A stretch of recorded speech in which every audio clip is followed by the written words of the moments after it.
Elle prit ma tête dans ses deux belles mains, en s'écriant. Ah, je le voyais bien, je le savais bien, que vous n'étiez pas un de ces réprouvés. Oh, vous allez me sauver. Dieu merci, soyez béni, ô Dieu. Et vous, mon cher enfant, dites de quel côté? Vite, fuyons, faut-il sauter par la fenêtre? Oh, je n'ai pas peur, mon cher monsieur, allons. Je crus sortir d'un rêve, et j'avoue que cela me fut horriblement désagréable. Qu'est-ce à dire? Lui répondis-je en me relevant. Vous jouez-vous de moi? Ne savez-vous pas où vous êtes, et croyez-vous que je sois un enfant?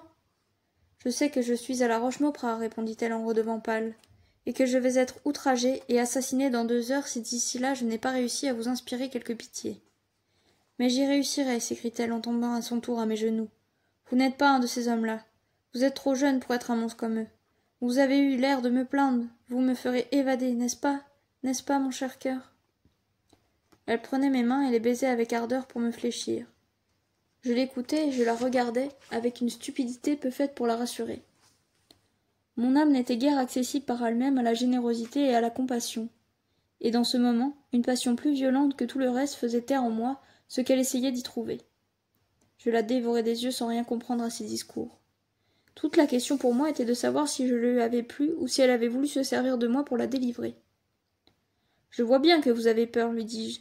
Vous avez tort d'avoir peur de moi. Je ne vous ferai certainement pas de mal. Vous êtes trop jolie pour que je songe à autre chose qu'à vous caresser. » Oui, mais vos oncles me tueront, s'écria-t-elle. Vous le savez bien. Est-il possible que vous vouliez me laisser tuer? Puisque je vous plais, sauvez-moi. Je vous aimerai après. Oui, après, lui répondis-je, en riant d'un air niais et méfiant. Après que vous m'aurez fait pendre par les gens du roi que je viens d'étriller si bien. Allons, prouvez-moi que vous m'aimez tout de suite, et je vous sauverai après. Après moi aussi. Je la poursuivis autour de la chambre, elle fuyait. Cependant, elle ne me témoignait pas de colère et me résistait avec des paroles douces. La malheureuse ménageait en moi son seul espoir et craignait de m'irriter. Ah, si j'avais pu comprendre ce que c'était qu'une femme comme elle et ce qu'était ma situation. Mais j'en étais incapable, et je n'avais qu'une idée fixe, l'idée qu'un loup peut avoir en pareille occasion. Enfin, comme à toutes ses prières je répondais toujours la même chose. M'aimez-vous ou vous moquez-vous? Elle vit à quelle brute elle avait affaire, et prenant son parti, elle se retourna vers moi, jeta ses bras autour de mon cou, cacha son visage dans mon sein, et me laissa baiser ses cheveux. Puis elle me repoussa doucement en me disant « Eh mon Dieu, ne vois-tu pas que je t'aime et que tu m'as plu dès le moment où je t'ai vu? Mais ne comprends-tu pas que je hais tes oncles et que je ne veux appartenir qu'à toi? » Oui, lui répondis-je obstinément. Parce que vous avez dit, voilà un imbécile à qui je persuaderai tout ce que je voudrais en lui disant que je l'aime. Il le croira et je le mènerai pendre. Voyons, il n'y a qu'un mot qui serve, si vous m'aimez. Elle me regardait d'un air d'angoisse, tandis que je cherchais à rencontrer ses lèvres quand elle ne détournait pas la tête. Je tenais ses mains dans les miennes, elle ne pouvait plus que reculer l'instant de sa défaite. Tout à coup sa figure pâle se colora, elle se mit à sourire, et avec une expression de coquetterie angélique, « Et vous, dit-elle, m'aimez-vous » De ce moment la victoire fut à elle. Je n'eus plus la force de vouloir ce que je désirais, ma tête de loup-cervier fut bouleversée, ni plus ni moins que celle d'un homme, et je crois que j'eus l'accent de la voix humaine en m'écriant pour la première fois de ma vie « Oui, je t'aime, oui, je t'aime !» Eh bien, dit-elle d'un air fou et avec un ton caressant, aimons-nous et sauvons-nous. Oui, sauvons-nous, lui répondis-je. Je déteste cette maison et mes oncles. Il y a longtemps que je veux me sauver. Mais on me pendra, tu sais bien. On ne te pendra pas, répondit-elle en riant. Mon prétendu est lieutenant général. Ton prétendu, m'écriai-je, saisi d'un nouvel accès de jalousie plus vif que le premier. Tu vas te marier? Pourquoi non? Répondit-elle en me regardant avec attention. Je pâlis et je serrai les dents. En ce cas, lui dis-je, en essayant de l'emporter dans mes bras, en ce cas, reprit-elle en me donnant une petite tape sur la joue, je vois que tu es jaloux. Mais c'est un singulier jaloux que celui qui veut posséder sa maîtresse à 10 heures pour la céder à minuit à 8 hommes ivres qui la lui rendront demain aussi sale que la boue des chemins. Ah, tu as raison, m'écriai-je, va-t'en, va-t'en. Je te défendrai jusqu'à la dernière goutte de mon sang, mais je succomberai sous le nombre et je périrai avec la pensée que tu leur restes. Quelle horreur, tu m'y fais penser, me voilà triste. Allons, pars. Oh oui, oui, oui, mon ange, s'écria-t-elle en m'embrassant sur les joues avec effusion. Cette caresse, La première qu'une femme eût faite depuis mon enfance me rappela, je ne sais comment ni pourquoi, le dernier baiser de ma mère. Et au lieu de plaisir, elle me causa une tristesse profonde. Je me sentis les yeux pleins de larmes. Ma suppliante s'en aperçut et baisa mes larmes en répétant toujours « Sauve-moi, sauve-moi !» « Et ton mariage, lui dis-je. Oh, écoute, jure-moi que tu ne te marieras pas avant que je meure. Ce ne sera pas long, car mes oncles font bonne justice et courte justice, comme ils disent. Est-ce que tu ne vas pas me suivre, reprit-elle. Te suivre, non. Pendu là-bas pour avoir fait le métier de vendu, pendu ici pour t'avoir fait évader, ce sera toujours bien la même chose, et du moins je n'aurai pas la honte de passer pour un délateur et d'être pendu en place publique. Je ne te laisserai pas ici, s'écria-t-elle. Dussé-je y mourir. Viens avec moi, tu ne risques rien, croisant en ma parole. Je réponds de toi devant Dieu. Tue-moi si je mens, mais partons vite. Mon Dieu, je les entends chanter, ils viennent. Ah, si tu ne veux pas me défendre, tue-moi de suite. Elle se jeta dans mes bras. L'amour et la jalousie gagnaient de plus en plus en moi. J'eus en effet l'idée de la tuer, et j'eus la main sur mon couteau de chasse tout le temps que j'entendis du bruit et des voix dans le voisinage de la salle. C'étaient des cris de victoire. Je maudis le ciel de ne l'avoir pas donné à nos ennemis. Je pressai Edmé sur ma poitrine, et nous restâmes immobiles dans les bras l'un de l'autre, jusqu'à un nouveau coup de fusil annonça que le combat recommençait. Alors je la serrai avec passion sur mon cœur. Tu me rappelles, lui dis-je, une pauvre tourterelle qui, étant poursuivie par le Milan, vint un jour se jeter dans ma veste et se cacher jusque dans mon sein. Et tu ne l'as pas livrée au Milan, n'est-ce pas? Reprit Edmé. Non, de par tous les diables, pas plus que je ne te livrerai toi, le plus joli des oiseaux des bois, à ces méchants oiseaux de nuit qui te menacent. Mais comment fuirons-nous? Dit-elle en écoutant avec terreur la fusillade. Aisément, lui dis-je, suis-moi. Je pris un flambeau, et levant une trappe, je la fis descendre avec moi dans la cave. De là, nous gagnâmes un souterrain creusé dans le roc qui servait autrefois à risquer un grand moyen de défense quand la garnison était plus considérable. On sortait dans la campagne par une extrémité opposée à la herse, et on tombait sur les derrières des assiégeants qui se trouvaient pris entre deux feux. Mais il y avait longtemps que la garnison de la Roche-Mauprat ne pouvait plus se diviser en deux corps, et d'ailleurs, durant la nuit, il y aurait eu folie à se risquer hors de l'enceinte. Nous arrivâmes donc sans encombre à la sortie du souterrain, mais au dernier moment je fus saisi d'un accès de fureur. Je jetai ma torche par terre et m'appuyant contre la porte. « Tu ne sortiras pas d'ici, dis-je à la tremblante ennemie sans être à moi. » Nous étions dans les ténèbres, le bruit du combat ne venait plus jusqu'à nous. Avant qu'on vînt nous surprendre en ce lieu, nous avions 1000 fois le temps d'échapper. Tout m'enhardissait, Edmé ne dépendait plus que de mon caprice. Quand elle vit que les séductions de sa beauté ne pouvaient plus agir sur moi pour me porter à l'enthousiasme, elle cessa de m'implorer et fit quelques pas en arrière dans l'obscurité. « Ouvre la porte, me dit-elle, et sors le premier, ou je me tue. Car j'ai pris ton couteau de chasse au moment où tu l'oubliais sur le bord de la trappe, et pour retourner chez tes oncles, tu seras obligé de marcher dans mon sang. » L'énergie de sa voix m'effraya.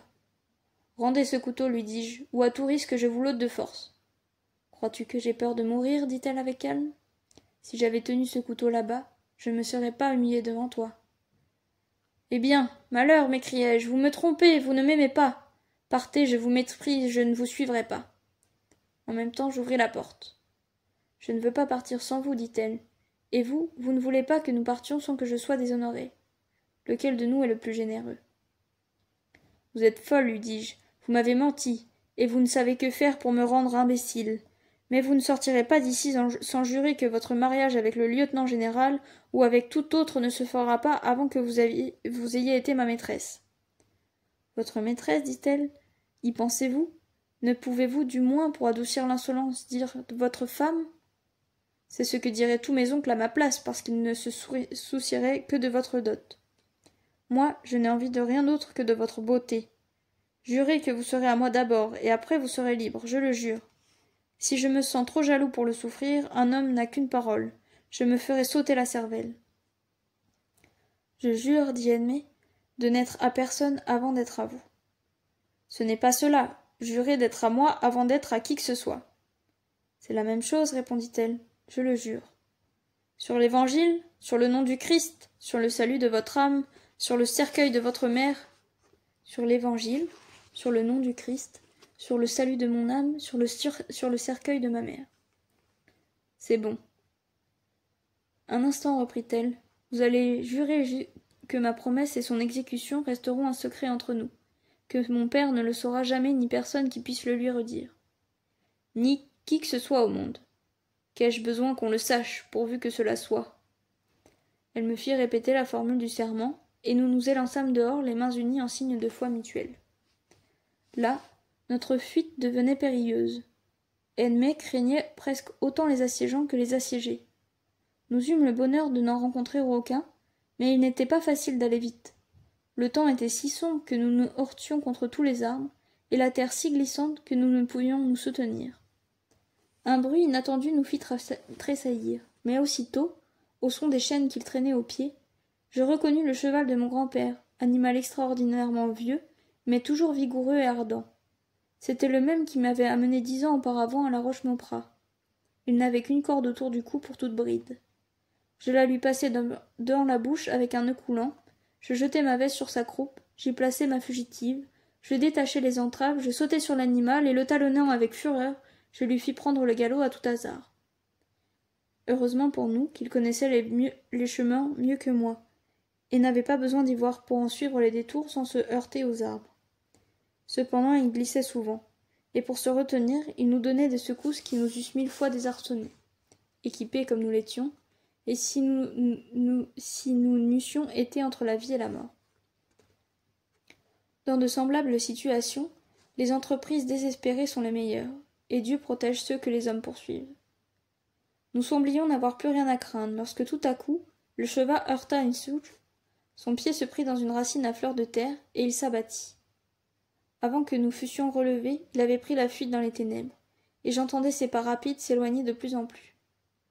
J'avais reçu Edmé dans mes bras, elle n'eut aucun mal, mais je pris une entorse si grave qu'il me fut impossible de faire un pas. Edmé crut que j'avais la jambe cassée. Je le croyais un peu moi-même tant je souffrais. Mais je ne pensais bientôt plus ni à la souffrance ni à l'inquiétude. La tendre sollicitude que me témoignait Edmé me fit tout oublier. En vain je la pressai de continuer sa route sans moi. Elle pouvait maintenant s'échapper. Nous avions fait beaucoup de chemin. Le jour ne tarderait pas à paraître. Elle trouverait des habitations et partout on la protégerait contre les Mauprat. « Je ne te quitterai pas, répondit-elle avec obstination. Tu t'es dévoué à moi, je me dévoue à toi de même, et nous nous sauverons tous deux ou nous mourrons ensemble. » Je ne me trompe pas, m'écriai-je, c'était une lumière que j'aperçois entre ces branches. Il y a là une habitation. Edmé, allez-y frapper. Vous m'y laisserez sans inquiétude, et vous trouverez un guide pour vous conduire chez vous. Quoi qu'il arrive, je ne vous quitterai pas, dit-elle, mais je vais voir si l'on peut vous secourir. Non, lui dis-je, je vous laisserai pas frapper seul à cette porte. Cette lumière au milieu de la nuit dans une maison située au fond des bois peut cacher quelque embûche. Je me traînai jusqu'à la porte. Elle était froide comme du métal. Les murs étaient couverts de lierre. « Qui est là » cria-t-on du dedans avant que nous eussions frappé. « Nous sommes sauvés » s'écria Edmé. « C'est la voix de Patience. » « Nous sommes perdus, lui dis-je. Nous sommes ennemis mortels, lui et moi. » « Ne craignez rien, dit-elle. Suivez-moi. C'est Dieu qui nous emmène ici. » « Oui, c'est Dieu qui t'amène ici, fille du ciel, étoile du matin, dit Patience en ouvrant la porte. Et quiconque te suit, soit le bienvenu à la tour Gazeau. Nous pénétrâmes sous une voûte surbaissée, au milieu de laquelle pendait une lampe de fer. À la clarté de ce luminaire lugubre et des maigres broussailles qui flambaient dans l'âtre, nous vîmes avec surprise que la tour Gazeau était honorée d'une compagnie inusitée. D'un côté, la figure pâle et grave d'un homme en habit ecclésiastique recevait le reflet de la flamme.